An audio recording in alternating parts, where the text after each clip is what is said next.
The alarm bells rang through the massive space station called Nexus Prime. This had never happened before in 3,000 years. Every alien race in the galaxy was coming to one place for an emergency meeting. Ships filled the space around the station like angry insects around a hive. Inside the great meeting hall, Speaker Veltar stood at the center podium. She was from the hegemony, one of the oldest races in the galaxy. Her blue skin looked pale today, and her forearms shook as she held the speaking device. Around her, hundreds of different alien species sat in their special chairs and breathing chambers. "We are here today because of one problem," Veltar said. Her voice echoed through the hall. "The humans must be stopped." A low murmur went through the crowd. Some aliens nodded their heads. Others made angry clicking sounds with their mouths. The Keltari ambassador stood up on his 6 legs and spoke. "They expand too fast," he said. "They take systems that should belong to older races. They do not respect the old agreements." More voices joined in. The reptilian Vexley representative hissed her agreement. "Their technology advances at dangerous speeds. They create weapons we do not understand. They build ships that move faster than our best vessels." Admiral Kim Dae-ho sat in his captain's chair aboard the human flagship called Indomitable. The ship floated in empty space far from any star system. Around him, his crew worked at their stations. The bridge was quiet except for the soft beeping of computers. Captain Park Ji-woo walked over to Dae-ho's chair. "Sir, we're getting a transmission from Nexus Prime. It's marked as urgent." "Put it on the main screen," Dae-ho said. The view screen flickered to life. Speaker Veltar's face appeared, looking tired and worried. Behind her, Dae-ho could see the packed meeting hall filled with angry aliens. "Admiral Kim Dae-ho of the human fleet," Veltar began. "The Galactic Council has reached a decision about humanity's place in this galaxy." Dae-ho felt his stomach tighten, but he kept his face calm. Next to him, Engineer Lee So-young stopped working at her station to listen. "The human species has grown too powerful too quickly," Veltar continued. "Your technology threatens the balance that has kept peace in this galaxy for thousands of years. Your expansion into new systems happens without permission from the proper authorities." The camera moved to show the packed hall. Hundreds of alien faces stared at the screen with anger and fear in their eyes. "Therefore," Veltar said, "the Council demands the following. All human military ships must return to your home system immediately. All human colonies outside the Sol system must be abandoned. All human technology must be shared with Council scientists for study and control." Dae-ho's hands gripped the arms of his chair tighter. "Furthermore," the alien speaker went on, "all human space travel beyond your home system is now forbidden. Human representatives will report to Council stations for permanent monitoring. Any refusal to follow these orders will be considered an act of war against all member species of the Galactic Council." The transmission showed more angles of the meeting hall. Ship commanders from dozens of different races stood up to show their support. Some pointed weapons at the camera. Others made threatening gestures with claws and tentacles. "You have 72 standard hours to respond," Veltar finished. "If you do not agree to these terms, the combined fleets of 847 allied species will force you to comply. The choice is yours." The screen went dark. The bridge of the Indomitable was silent for a long moment. No one moved or spoke. Finally, Captain Park Ji-woo cleared his throat. "Sir, what are your orders?" Dae-ho stood up slowly from his chair. He walked to the front of the bridge and looked out at the stars through the large window. "They want us to go home," he said quietly. "They want us to give up everything we've built. They want us to become prisoners in our own solar system." Engineer Lee So-young spoke up from her station. "Admiral, we knew this day might come. The other races have been getting nervous about our progress for years." "Yes," Dae-ho nodded. "We've been preparing for this possibility." He turned around to face his crew. Every person on the bridge was looking at him, waiting for his decision. "Communications," Dae-ho called out. "Open a secure channel to all human ships, stations, and colonies. Use the special frequency." "Channel open, sir," came the reply. Dae-ho walked back to his chair and picked up the communication device. He took a deep breath before speaking. "This is Admiral Kim Dae-ho to all human forces. Code phrase, the children are coming home. I repeat, the children are coming home. Execute Protocol 7 immediately. All units acknowledge." Within minutes, responses came flooding in from across the galaxy. Human captains, colony leaders, and station commanders all sent back the same message. Protocol 7 acknowledged and beginning execution. Captain Park Ji-woo moved closer to the Admiral's chair. "Sir, are we really going to do this?" Leave everything behind? Daeho looked at him with a small smile. "Captain, the Council thinks they're forcing us to retreat. They think they're sending us home in defeat, aren't they?" Lee So-young asked. The Admiral's smile grew wider. "No, they're about to learn the difference between retreat and strategic withdrawal. They want the humans gone? Very well. Let's show them what the galaxy looks like without us." He turned to the communications officer again. "Send a message back to the Council. Tell them we will comply with their demands. All human forces will withdraw to the Sol system within the allotted time." "Sir, should I mention anything about the colonies or the technology?" the officer asked. "No," Daeho said. "Just tell them we agree to leave. Don't give them any other details." As the message was sent, Daeho sat back in his chair and watched the stars. Around him, his crew began preparing for what would become the largest military withdrawal in galactic history. But they all knew this was not the end.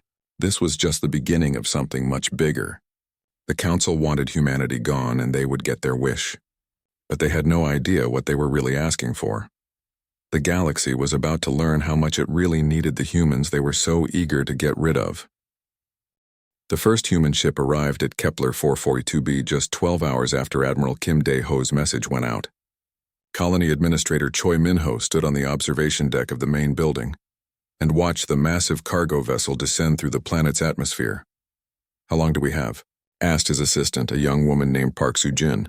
60 hours, Min-ho replied. "Maybe less if the Council decides to send ships to watch us." All around the colony, people were already moving. They had practiced this many times, but never thought they would really need to do it. Every human settlement in the galaxy had emergency plans for total evacuation. Now those plans were becoming real. The cargo ship landed in the central plaza with a loud roar of engines. Its massive doors opened and teams of workers poured out. They carried special equipment designed for one purpose, taking everything apart as quickly as possible. "Start with the power station," Min-ho ordered over his communication device. "Then the water treatment facility. Nothing gets left behind." The workers moved like they had done this 1,000 times before.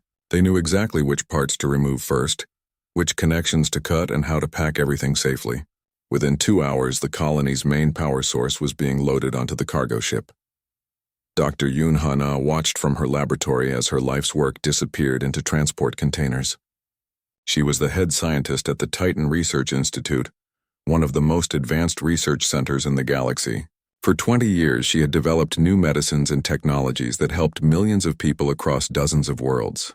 "Doctor, we need to start the data protocols," said her assistant. Yoon-ki Ha-na nodded and walked to her main computer.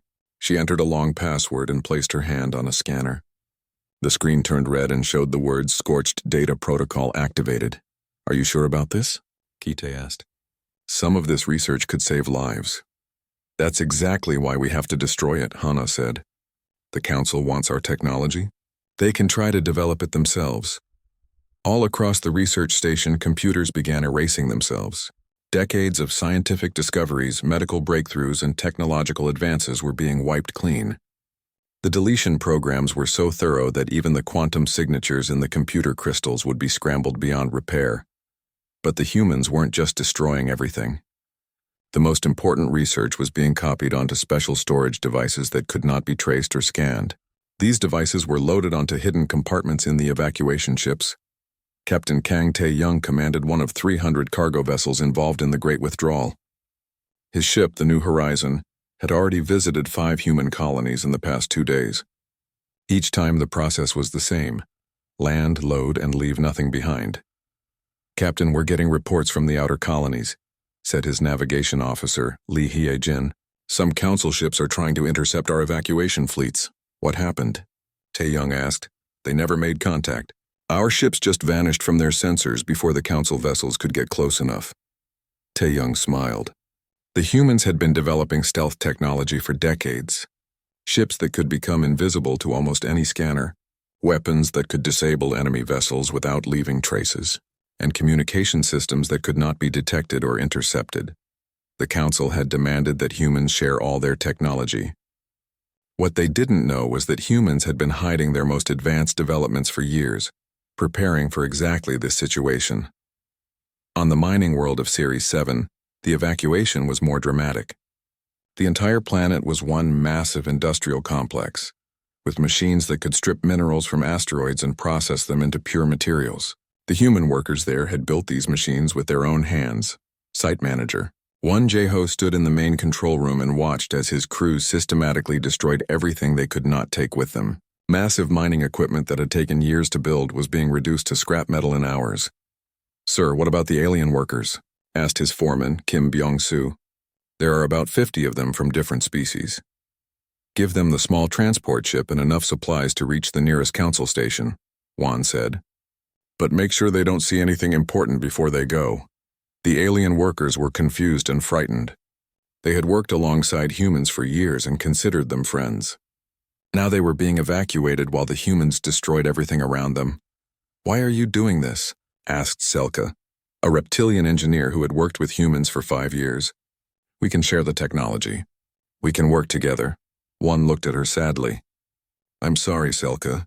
This isn't our choice. Your council has decided that humans are too dangerous to be trusted. They want us gone, so we're leaving." "But the mining operation supplies 12 different star systems," Selka protested. "Without these materials, planets will run out of essential resources." "Then maybe the council should have thought about that before they decided to kick us out," one replied. The alien transport ship left Series 7 just as the humans finished their work. Behind them, the mining complex that had once processed materials for half the galaxy was now nothing but twisted metal and empty buildings. Similar scenes were playing out across human space. On medical stations, human doctors were shutting down life support systems and moving critical patients to human-controlled hospitals. On agricultural worlds, human farmers were taking their genetically modified seeds and livestock, leaving behind empty fields. The most spectacular evacuation happened at the Proxima shipyards. This massive space station had built some of the fastest and most advanced ships in the galaxy. Many alien species had bought vessels from the human shipbuilders.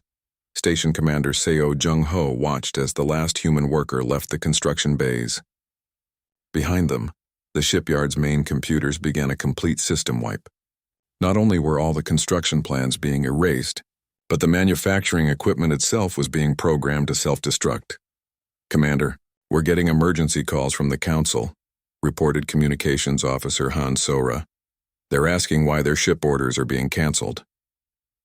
"Tell them to contact customer service," Jung-ho said with a grin. The human evacuation was so well organized that most council species didn't realize what was happening until it was too late. They saw human ships moving around and assumed it was normal traffic. By the time they understood that every human in the galaxy was leaving, more than half the evacuation was already complete. On the command ship Eternal Dawn, Fleet Marshal Jang Do-hyun coordinated the withdrawal from a hidden location in dark space. His screen showed the status of every human colony, station, and outpost in the galaxy. "Status report," he ordered. 73% of all personnel evacuated," replied his aide, Lieutenant Colonel Park Min-ji. 88% of critical technology and resources secured. All data destruction protocols are running on schedule. Any problems with council interference? A few attempted intercepts, but our stealth systems are working perfectly. They can't track ships they can't see. Do-hyun nodded with satisfaction. The council had given humanity 72 hours to comply with their demands.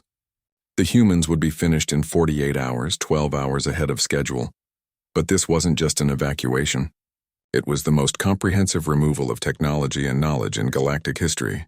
When the humans were gone, they would take with them every piece of advanced science, every innovative technique, and every bit of practical knowledge that had made their rapid expansion possible. The council wanted the humans gone. They were about to get exactly what they asked for. 6 months had passed since the last human ship disappeared from galactic space. At first, the council members had celebrated. The dangerous humans were gone, and the galaxy could return to the peaceful order that had existed for thousands of years. But now, something was very wrong. On the trading world of Zelthar, Medical Chief Cliven stared at the broken healing machine in front of her. It had been working perfectly just yesterday. Today it would not even turn on. "Have you tried the backup systems?" asked her assistant, a young Zelthari named Pexka. "All of them," Cliven replied. "None of the human-made medical equipment is working anymore. This was the same problem happening across the entire Zelthari Empire. The medical machines that had saved millions of lives were all shutting down.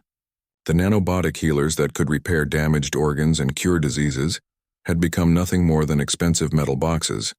But how is this possible? Pekska asked. The humans built these machines to last for decades. Cliven pulled up the maintenance records on her computer. Look at this. These machines need something called quantum encrypted updates every few months. Without these updates, they stop working to prevent unauthorized copying. Can't we just build our own updates? With what? Cliven spread her forearms in frustration. We never learned how to make the update codes. The humans always handled that part. Across the galaxy, similar conversations were happening on thousands of worlds. The humans had built machines and systems that seemed simple to use, but were actually incredibly complex. Now that the humans were gone, no one else knew how to maintain them. On the industrial planet Vextar, Chief Engineer Risona stood in the main power station and watched her world slowly die. The fusion reactors that provided clean energy to half their star sector had been running perfectly for 15 years. But over the past month, they had been shutting down one by one. Engineer Risona called her technician Mordak. Reactor 7 just went offline. That's the 5th one this week. Risona walked over to the control panel and stared at the warning lights. What does the diagnostic say? The same thing as all the others. Critical system failure in the quantum field stabilizers. Parts unavailable for repair. The problem was that these weren't just any parts. They were specialized components that only human factories had known how to make. The designs were so advanced that even the smartest alien engineers couldn't understand how they worked. How long before we lose all power? Risona asked. Mordak checked his calculations. At this rate, maybe 3 more months. After that, we'll have to go back to the old fusion systems. Those old systems can only provide about 30% of our current power output. Risona said quietly. Rolling blackouts, factory shutdowns, cities going dark? Maybe we can ask other species for help. Risona made a bitter laughing sound. Everyone has the same problem. The humans didn't just build things for us. They built things for everyone. In the dark space between star systems, Commander Nam Soo-jin watched the galaxy's problems through the sensors of her stealth ship, Ghost Protocol. Her orders were simple. Observe and report, but do not interfere under any circumstances. Commander, said her sensor operator, Petty Officer Yu Jung-min. We're picking up increased traffic around the hegemony core worlds. Looks like emergency supply runs. Soo-jin studied the data on her screen. What kind of supplies?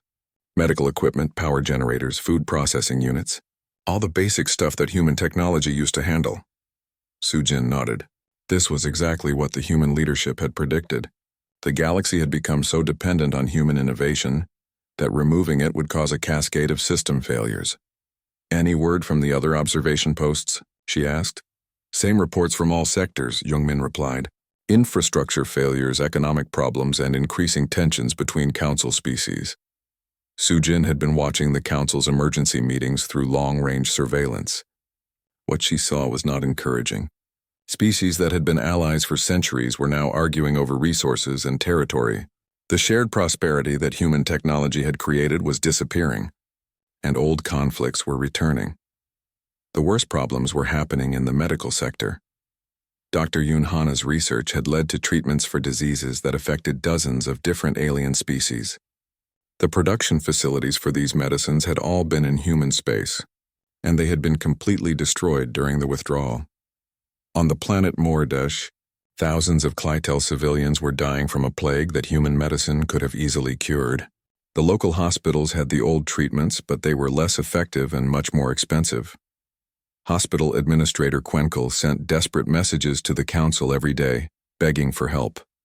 The response was always the same. Emergency medical supplies are being distributed based on priority. Your request is in the queue. But there were no emergency medical supplies. The human factories that made them were gone, and no one else knew how to create them. The transportation problems were just as serious. Human-designed navigation systems had made space travel faster and safer than ever before. Ships could jump between star systems with perfect accuracy, following routes that human computers calculated in real time. Now those navigation beacons were going dark. Without regular maintenance from human technical teams, the quantum navigation network was falling apart. Ships were getting lost in hyperspace, and travel times between systems were doubling or tripling. Trade Captain Velnock of the Merchant Guild had been traveling the same route for 20 years. But last week, his ship had emerged from hyperspace 3 billion kilometers off course. He'd had to use emergency thrusters to reach his destination, burning fuel that would normally last for months. How did this happen? He asked his navigator, a skilled hegemony pilot named Zerpel. The beacon at Junction Point 7 is transmitting corrupted data, Zerpel explained. Without accurate reference points, the navigation computer can't calculate the jump properly. Can we fix the beacon? Zerpel's tentacles drooped in a gesture of helplessness. The beacon uses human quantum technology. We don't even have the tools to open the maintenance panel, let alone repair the internal systems. The problems kept multiplying. Agricultural worlds that had used human-designed farming equipment found their crop yields dropping by 60%. Space stations that relied on human atmospheric processors started experiencing air quality problems. Even simple things like water purification systems and waste recycling units began to fail. But the Council's biggest shock came when they tried to mobilize their combined fleets for a show of force. Many of their most advanced warships had been built using human technology or designed with human assistance. Without proper maintenance, these ships were becoming unreliable. Admiral Krektos of the Hegemony Navy stood on the bridge of his flagship and stared at the diagnostic reports. 3 of his main battlecruisers were experiencing power system failures. 2 more had problems with their faster-than-light drives. His entire fleet was slowly falling apart. "Admiral," said his aide, "Central Command is asking when we'll be ready for the training exercise." Krektos crumpled the diagnostic reports in his massive hands. "Tell them we need more time. Much more time." The truth was that half the Council's military strength had depended on human technology. Ships, weapons, communication systems, and even basic life support equipment had human components or designs. As these systems failed, the military power that the Council had used to threaten humanity was vanishing. President Bay, young Sikh of the Terran Colonial Union, sat in his office aboard the hidden command station and read the latest intelligence reports. The galaxy was experiencing exactly the kind of problems that human analysts had predicted. His communication officer, Major Lee Sung-hoon, entered the room with a message pad. "Sir, we've received another transmission from the Council. They're asking for humanitarian assistance with the medical crisis." Bay read the message and smiled coldly. What was their exact wording? They said they would be willing to discuss modified terms for human re-entry into galactic society. "Modified terms," Bay repeated. 6 months ago they demanded our complete surrender. Now they want to negotiate. Should we respond, sir? Bay set down the message pad and looked out the window at the stars. "Not yet, Major. Let them think about their problems a little longer. The galaxy wanted us gone. Now they can see what that really means." The silence from human space was complete. No signals, no ships, no contact of any kind.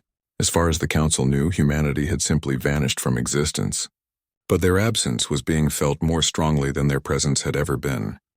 2 years had passed since humanity vanished from galactic space.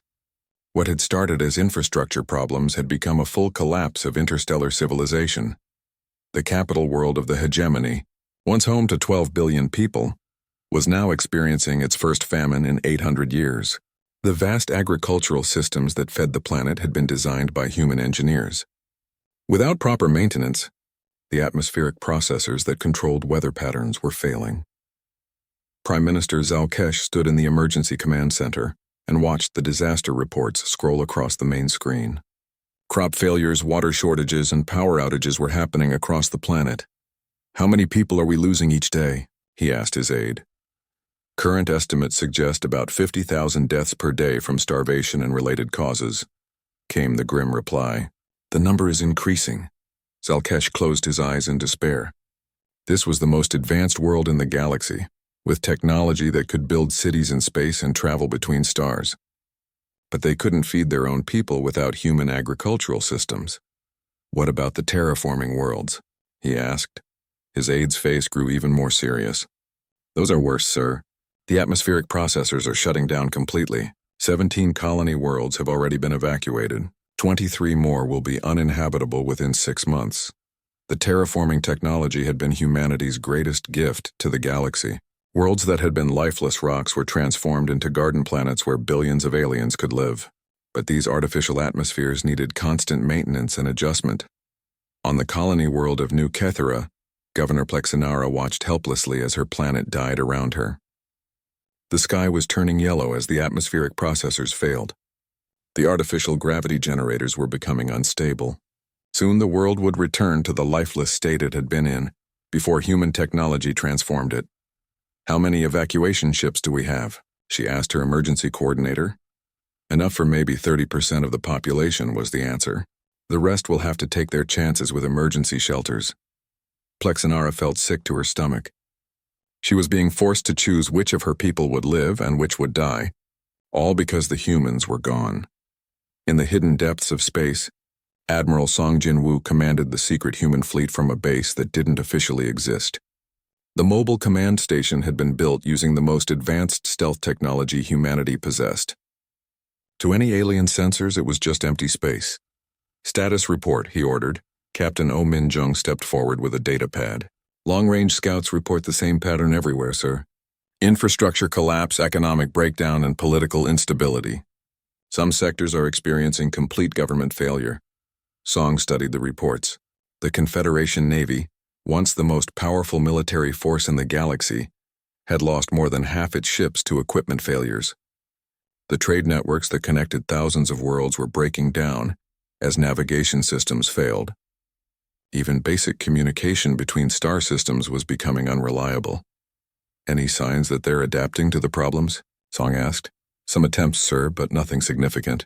They're trying to reverse engineer human technology, but they lack the fundamental knowledge base.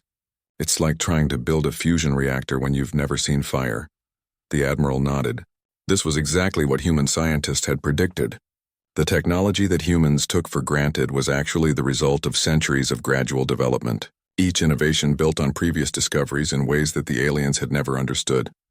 "What about our development projects?" Song asked. Captain O smiled. "Progressing ahead of schedule, sir. Without the Council restrictions and technology sharing requirements, our research teams are making breakthrough discoveries every month." This was the hidden benefit of humanity's exile. For decades, the Council had required humans to share all their technological advances with other species. This had slowed human progress and limited their ability to develop really advanced systems. Now, free from those restrictions, human science was exploding with new possibilities. Dr. Hong Ye-eun and her research teams were working on projects that would have been impossible under Council oversight. On the hidden research station called Haven, Dr. Hong reviewed the latest experimental results with excitement. Her team had just successfully tested a new type of faster-than-light drive that could cross the galaxy in days instead of months. "Dr. Hong," said her assistant, Research Director Kim Tae-ho, "the weapons development team is reporting success with the quantum disruption field." Hong smiled. "Excellent. How effective is it?" "In tests, it can disable an entire fleet of conventional ships without causing permanent damage. The affected vessels just lose all power and drift until the field is turned off." These were the kinds of weapons that humans could never have developed under Council observation. But now, with unlimited research freedom and access to resources from hundreds of evacuated human colonies, their technological advancement was accelerating rapidly. The real test of humanity's new capabilities came when a Council exploration fleet accidentally discovered the location of a human evacuation convoy.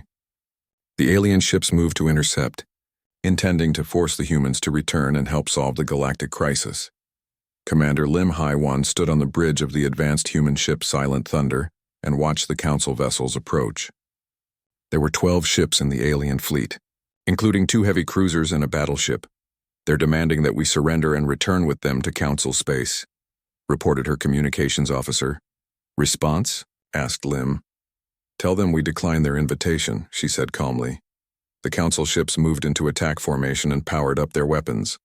They intended to force compliance through superior firepower. What they didn't know was that the Silent Thunder was equipped with technology that was years ahead of anything they possessed. "Activate the quantum disruption field," Lim ordered.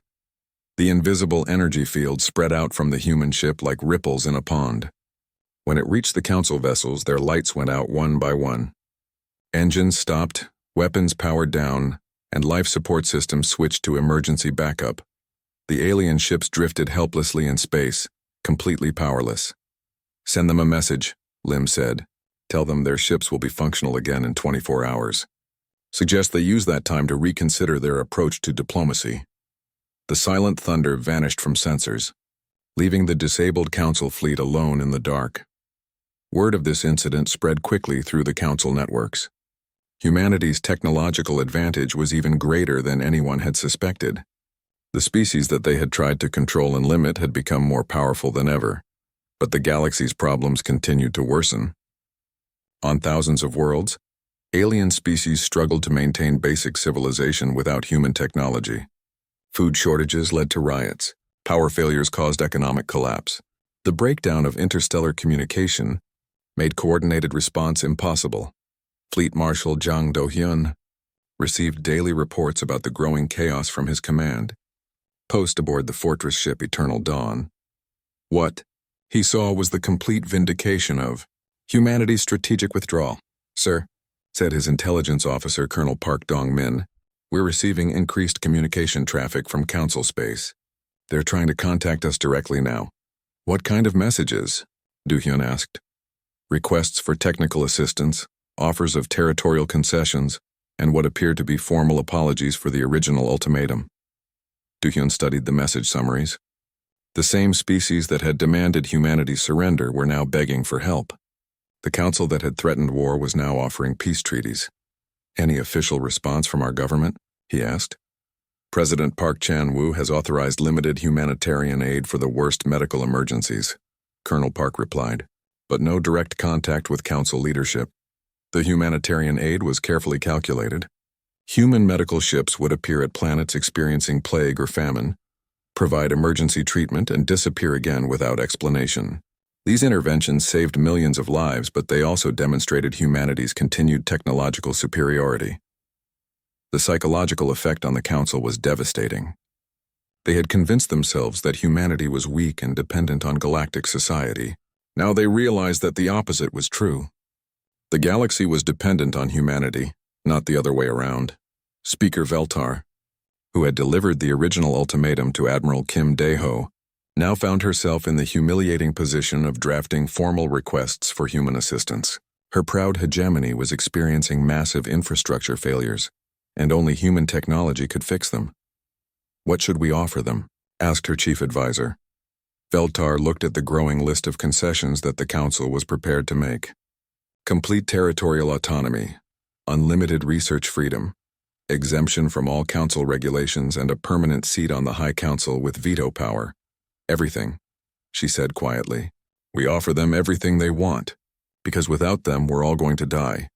The message was sent into the apparent emptiness of space, directed toward the Sol system where the humans had supposedly retreated. But there was no immediate response. The silence from human space continued, even as the galaxy collapsed around them. The massive space station materialized out of apparently empty space like a ghost becoming solid. It was larger than anything the Council had ever built, with technology that seemed almost magical in its advancement. No sensors had detected it until it chose to reveal itself. Ambassador Lee Kyung-hee stood in the main conference room and watched through the transparent walls as Council ships approached the station. These vessels looked old and broken compared to the sleek human architecture around her. Many of them showed signs of hasty repairs and jury-rigged systems. "The Council delegation is requesting permission to board," announced her aide, Lieutenant Commander Shin De-young. "Grant permission," Lee replied, "but scan them thoroughly for weapons and recording devices." The Council representatives who entered the conference room looked nothing like the proud species leaders who had demanded humanity's surrender 3 years ago. Speaker Veltar of the hegemony moved slowly, as if she had aged decades in just a few years. Her once bright blue skin was dull and marked with stress patterns. Behind her came the other Council leaders, Admiral Krektos with his broken fleet, Medical Administrator Quenkel, whose hospitals were failing, and Trade Director Velnok, whose shipping networks had collapsed. They all shared the same look of desperate exhaustion. "Ambassador Lee," Veltar began, her voice trembling, "thank you for agreeing to meet with us." Lee sat calmly at the head of the conference table. Behind her, Through the station's windows, the council representatives could see human ships that defied everything they thought they knew about technology. Vessels that moved without visible engines, weapon systems that bent space itself, and energy fields that seemed to be made of pure light. "You requested this meeting," Lee said simply. "What do you want to discuss?" Veltar placed a formal document on the table. "The Council is prepared to offer humanity complete autonomy within galactic space.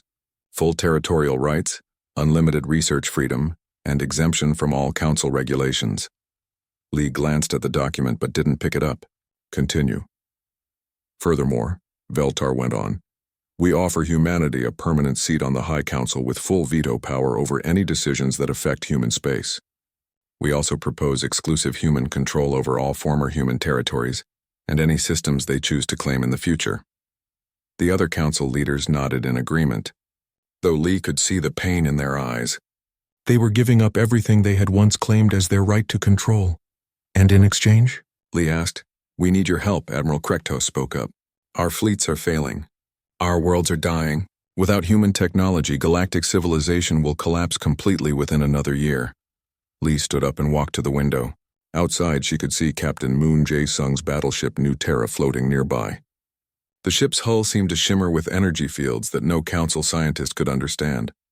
3 years ago," Lee said without turning around, "your council delivered an ultimatum to Admiral Kim Dae-ho. You demanded that humanity surrender all our technology, abandon our colonies, and submit to permanent monitoring." "We were wrong," Veltar said quietly. "We didn't understand how much the galaxy depended on human innovation." "You were afraid," Lee corrected. "You saw that humanity was advancing faster than you could control, and you decided to stop us before we became too powerful." She turned back to face the council delegation. "The irony is that you succeeded. You stopped us from sharing our technology with the galaxy. Now you're discovering what the galaxy looks like without that sharing." Medical Administrator Quenkel leaned forward desperately. "Ambassador, millions of people are dying every day. Diseases that human medicine could cure. Starvation on worlds that human agriculture could feed. Entire planets becoming uninhabitable as terraforming systems fail. And this concerns humanity how?" Lee asked coldly. The council representatives looked shocked. They had expected the humans to be compassionate about the suffering their absence had caused. "You're just going to let billions of innocent people die?" Admiral Krektos demanded. "We're not letting anyone die," Lee replied. "You chose to remove humanity from galactic society. These are the consequences of your choice." Engineer Shin Mi-young entered the conference room carrying a datapad. She whispered something to Ambassador Lee, who nodded and smiled slightly. "I have just received authorization from President Park Chan-woo of the Reformed Terran Republic," Lee announced. "Humanity is prepared to provide limited assistance to the galactic community." The council representatives sat up straighter, hope returning to their eyes. "However," Lee continued, "this assistance will be provided on humanity's terms, not yours."